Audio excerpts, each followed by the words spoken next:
Boletim Esportivo.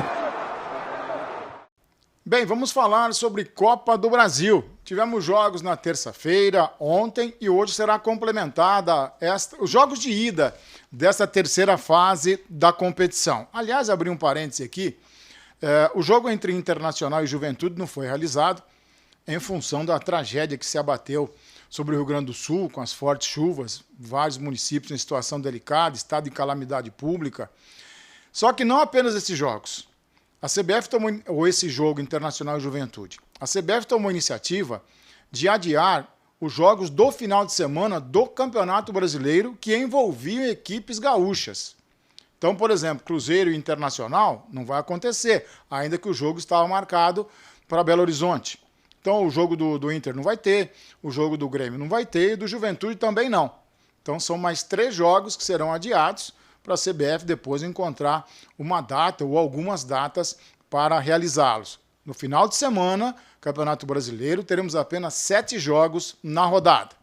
Bem, voltando a falar sobre Copa do Brasil, vamos conferir inicialmente os resultados dos jogos da terça-feira e também de ontem. Nós tivemos o Bahia vencendo o Criciúma por 1-0 e vai jogar pelo empate na partida de volta. Operário e Grêmio ficaram no 0-0. Quem vencer a volta se classifica para as oitavas de final. O Galo Mineiro fez 2-0 no Sport e no jogo de volta pode até perder por um gol de diferença. Tivemos Brusque 0, Atlético Goianiense 1. Em casa, o Atlético Goianiense jogará pelo empate. Em Cariacica, no Espírito Santo, Sampaio Correia 0, Fluminense 2. O Fluminense tem uma situação bem tranquila, jogando depois em casa e podendo perder até por um gol de diferença. O Ipiranga, de virada, em Erechim, bateu o Atlético Paranaense 2-1, com os 2 gols marcados já nos acréscimos. E agora o Ipiranga vai até Curitiba jogar pelo empate para garantir vaga na próxima fase da competição. Na Paraíba, o Souza empatou com o Red Bull Bragantino 1-1. Começou perdendo por 1-0, foi buscar o empate num golaço de falta. E agora, no jogo da volta, quem vencer se classifica. Ontem, Fortaleza e Vasco ficaram no 0-0, lá na Arena Castelão.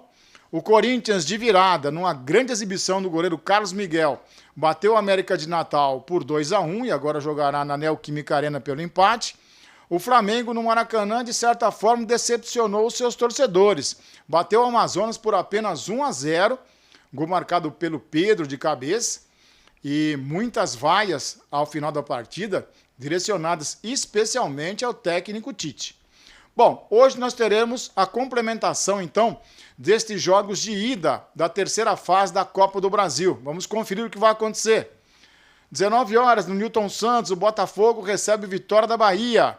Um pouquinho mais tarde, 19h30, em Belém, o Águia de Marabá recebe o São Paulo. E o Ramos Rodrigues nem viajou outra vez, hein? 8h30 da noite, teremos CRB jogando contra o Ceará. Jogo acontecendo lá em Maceió. Um pouquinho mais tarde, às 21h30, no Allianz Parque, tem Palmeiras e Botafogo de Ribeirão. Também 9h30 da noite tem Goiás e Cuiabá.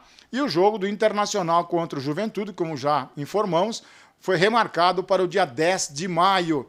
Interessante que esse jogo foi remarcado para uma sexta-feira, dia 10, e no dia 13, na segunda-feira, eles se enfrentam de novo, só que aí pelo Campeonato Brasileiro.